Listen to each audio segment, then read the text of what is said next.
Okay, we are live. Um, Welcome to the weekly Q&A session. I know that both Marissa and Sonia had given some questions or some Q&A. So hopefully one or both of them hop in here and we'll chat with them. I am actually in Joshua Tree. My wife is for those of you who don't know, my wife is a nurse midwife, and she was recognized this week by the American Council of Nurse Midwives for two awards. One, she got her fellowship, which is a pretty big deal. You have to be active for 10 years, and it's based on impact in the community, in the midwifery community, impacting your community, teaching, all the rest of those things. And then she also was awarded her Outstanding Preceptor Award. So for the last 9 years, since we've been in Minnesota, she has taken in students and mentored them. She's also on faculty at Georgetown. So yeah, that's what we're doing. And then her conference got done yesterday, and now we are in Joshua Tree, and we head back to Minnesota tomorrow. And also next week there will be no calls. We are on Sunday heading to Mexico to celebrate our 15th wedding anniversary. So pretty excited. But let's hop into this. Sonia's question was longevity threat, injuries holding you back. So let's talk about that for a little bit, and then we can hop into the other portion of that as well, which was Marissa's question, which was energy leak. She said energy leak plus, LOL. Pushing through the workout without adequate energy, knowing that performance could be better. And then she said excellent topics.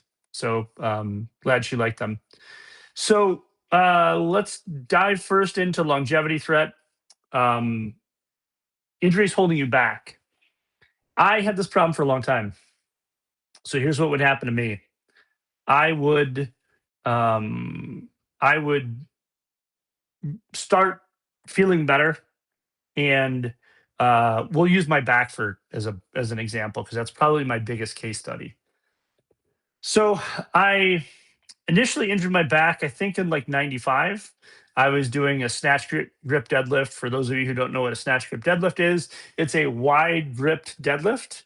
And I was doing it with 385, like a dumb, 19-year-old. I could deadlift 405, no problem. But so I thought that I would try that. But what happens is that because the snatch grip, you wind up leaning forward a little bit or a little bit too far forward. And probably what happened is I got a little bit of rounding my back or spinal flexion. And I hadn't prepared my low back for a little bit of spinal flexion, meaning I hadn't given it to the ability to handle that demand.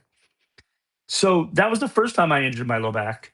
And then, funny enough, I actually rehabbed my low back quite well, honestly, with the back extension machine. I was reading Flex Magazine, which was a bodybuilding magazine, and they talked about back extensions. So I started doing back extensions.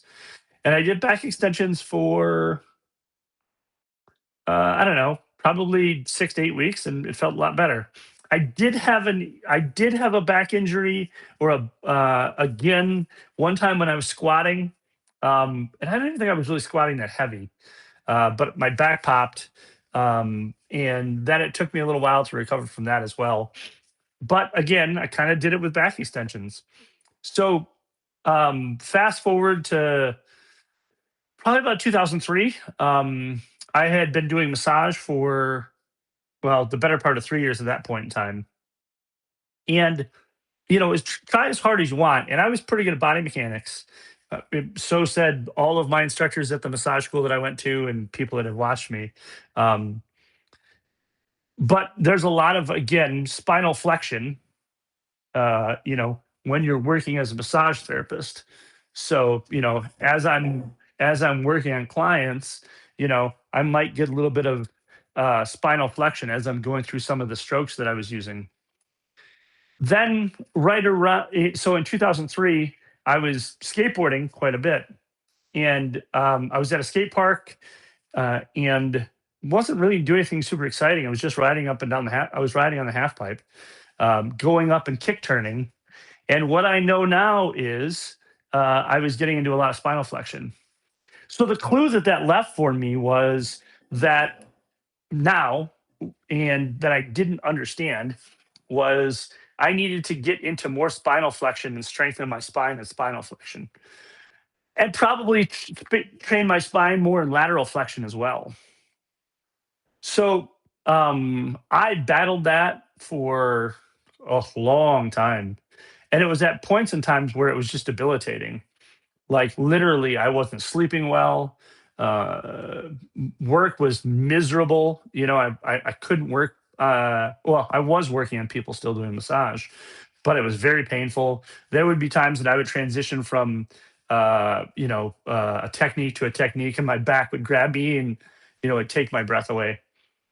So what I recognized was that now, thinking back on it, a large part of the my problem was that I wasn't actually strengthening my spine and spinal flexion.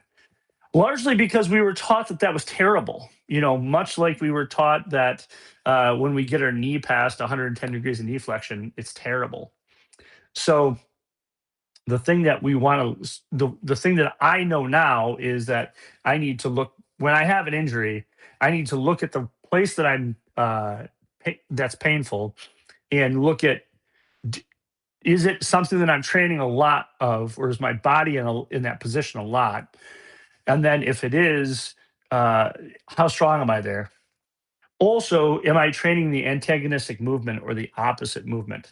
So with my shoulder, I um, back about 3 years ago, I was training jujitsu, and I had a guy pop my shoulder out behind my head. And then this last fall, or this last spring, I was doing a lot of heavy incline press, bench pressing, and that was some of the stuff I was doing in jujitsu. I wound up with some neck stuff, and then also some shoulder stuff.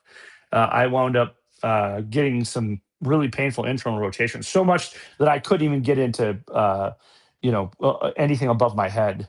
Like at one point in time, and Jerry would remember this. At one point in time, when I came up above my head, you can see that my arms are now in line with each other. At one point in time, my arm was like this. Uh, I couldn't get into anything above my head. My scapular, my shoulder blade wouldn't work well. And then I was very, very weak in external rotation. So um, then I kind of ignored it a little bit because I was working through some other things as well.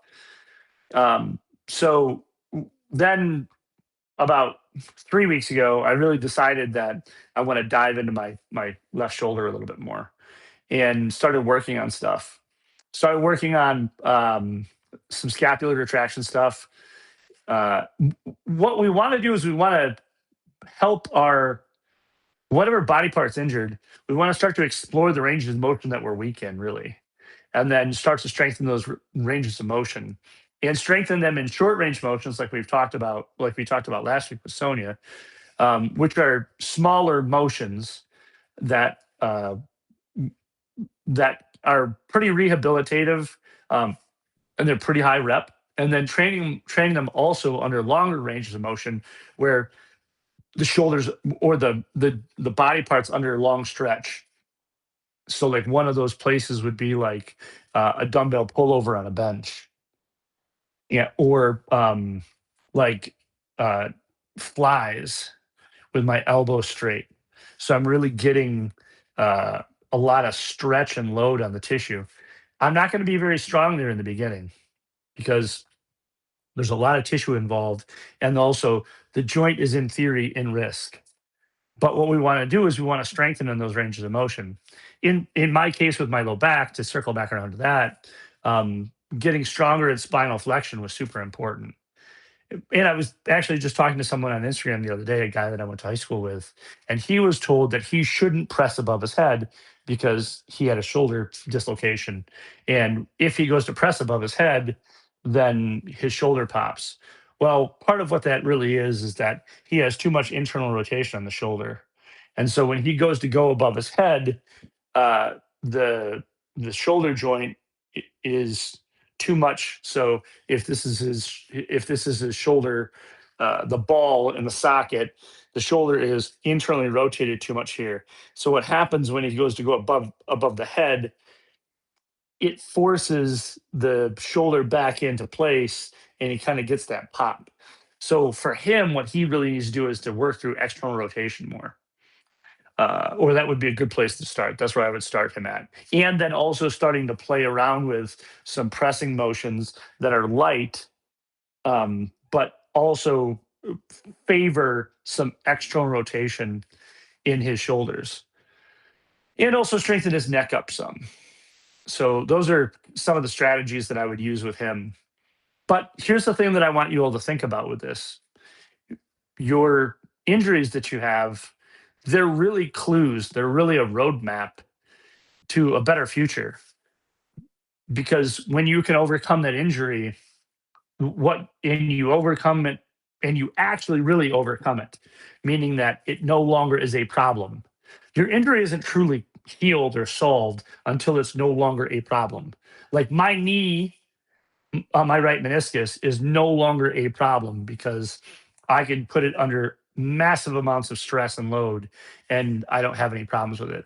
I don't even notice it really. It doesn't even occur to me. My back is no longer a problem, um, because I can do a lot of things that I wasn't able to do. Doing jujitsu for a while was really terrible on it. Um, going on long car rides was terrible on it. And I can do all those things now and not have a problem. Every once in a while it flares up, but I stay with it with my programming. So we really want to think about, like, the first journey is to get you out of pain, but when you're out of pain, then the rehab actually starts.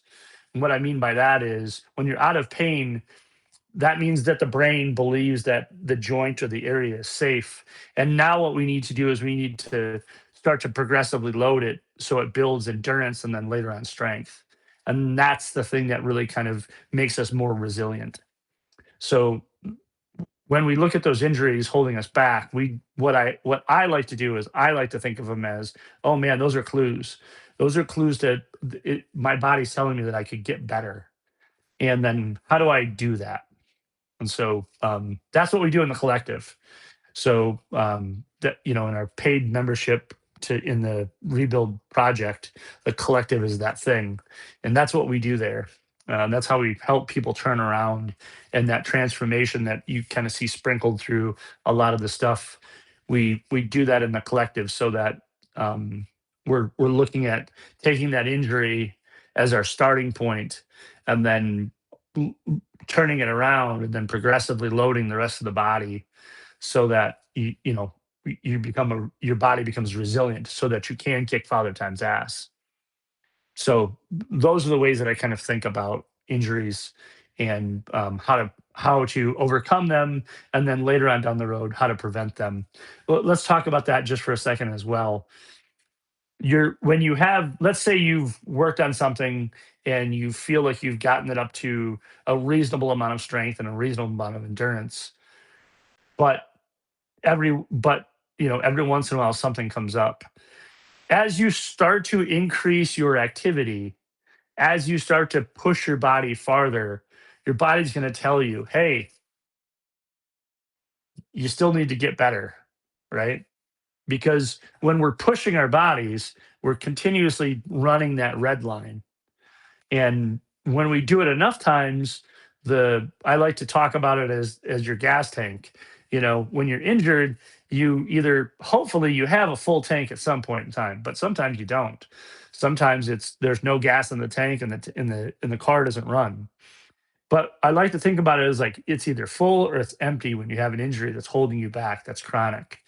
And then as we improve your body's ability to handle load and capacity, what happens is then you have hopefully we can get to a half tank, and then eventually we can get to three-quarters of a tank, so that you have these little checks and balances for your brain, for the structure, and for your nervous system, so that then you are truly rehabbed. So let's address a little bit of Marissa's conversation or Marissa's question, which was, um, I'll read it again. Uh, so energy leak plus, LOL, pushing through the workout without adequate energy, knowing that performance could be better. So I don't have her to talk to her. And if I had her to talk to her, there'd be some questions that I asked to better understand it. But just off the top of my head, um, one of the things that we want to look at is when are you doing your workout? I'm a big fan of early morning workouts. Why? Because you've just woken up. And again, if we go to that gas tank, you should have a lot of potential energy there. It's the time that you're least distracted in the day. If you're up early enough, it's the time where you have the most energy reserve stored. Given given also that you're sleeping well, that's a super important component. So I like to do my workouts in the morning. I'm out in the gym somewhere between 5:30 and 6 o'clock every morning. So that's a huge part of it. Then also like pushing through without adequate energy, knowing that the performance could be better. My One of my mentors, Dan Sullivan, who is the founder of Strategic Coach, which is a business coaching group, executive business coaching group. He has this really interesting thing about goals. Well, first of all, dreams versus goals. What is a dream versus a goal? A dream is a goal. A dream is a idea or a goal that doesn't have a deadline. So then it kind of just sits out there. A goal is a dream that has a deadline, something that you're actually working towards and giving yourself constraints around. So, knowing that with your workouts, we've been led to believe, and I'm not saying this is Marissa's case, by the way. I'm just speaking in general what I observe. Um, we've been led to believe that we need to work hard and we need to work really hard. Well, if you're 35, 40 plus and you have responsibilities of a career, maybe you have a family, maybe you have a partner or a spouse, maybe you have parents, maybe you have family things, you have at least one of these things that you're trying to juggle. You you don't have the when you were young, you had a couple things in your favor. One of them being you're young, so you don't have as many miles on the car, miles on the body. So you don't have any injuries that have popped up, or you don't have the same repetitive use stress on your body. The second thing is when you're young, you don't have a lot of those responsibilities, and also you have a lot more energy because you're younger. So your chance for burnout is less than, and you can push hard. But in my experience, in my own personal experience, which is what I did up until about 4 years ago, and then in working with people and observing people, and lest we not forget that I practice jujitsu 3 times a week, and so and while we have a competitive gym that has some pretty successful folks in it, uh, we also have a lot of hobbyists that are 35 plus, 30 plus. And what I see them doing is I see them trying to work out like they were 20 or like they were 15 and not playing the long game, and not recognizing that we need to be consistent versus like super intense. I'd rather have super consistency over super intensity. And that goes back to dream versus goal.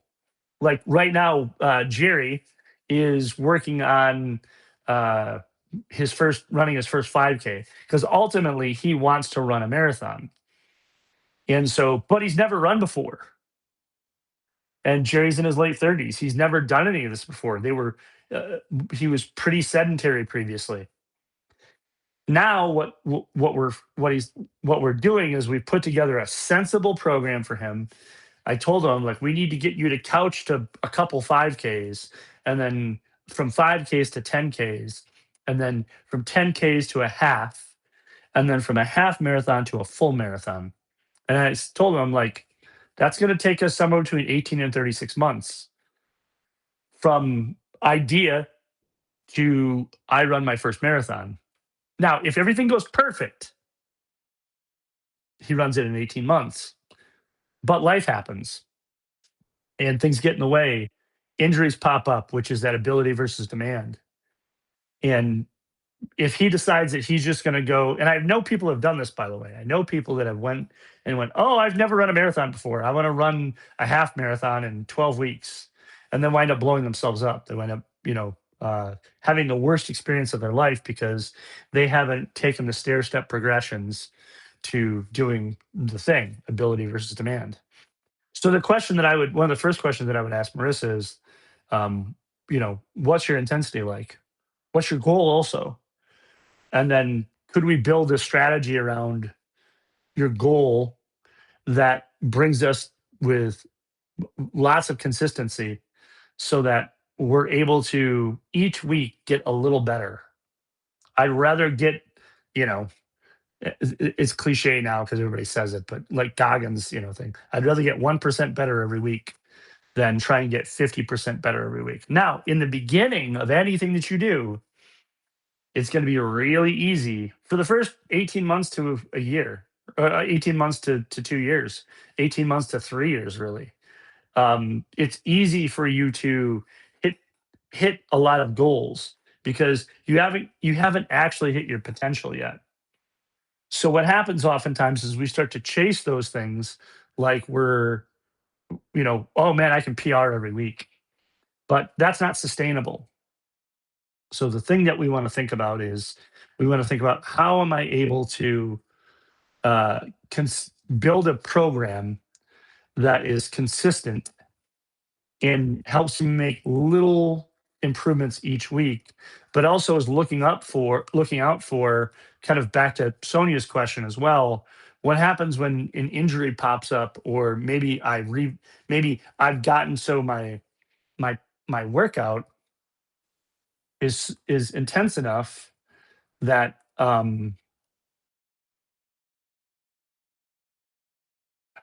my workout is intense enough so that I'm sorry about that. My laptop went on sleep mode. Sorry about that. So that my workout is intense enough to where I trip my nervous system in my brain and it goes, oh man, I got an injury. I got to be careful. So we want to make those. We want to watch out for those things as well. Or maybe you don't have an injury, but what your body is telling you is you're asking for too much demand. We've got to circle back around to make sure that your body is resilient enough to handle the demand that you're putting on it. So, um, well, I think we're coming towards the end here. My wife actually just got back. We're supposed to go on a hike here pretty soon, so I'm going to hop off. Remember, no call next week. I will be in Mexico for my anniversary. Keep your questions coming in. I'm excited to see the community grow, and yeah, we'll talk to you in a couple of weeks. Thanks so much.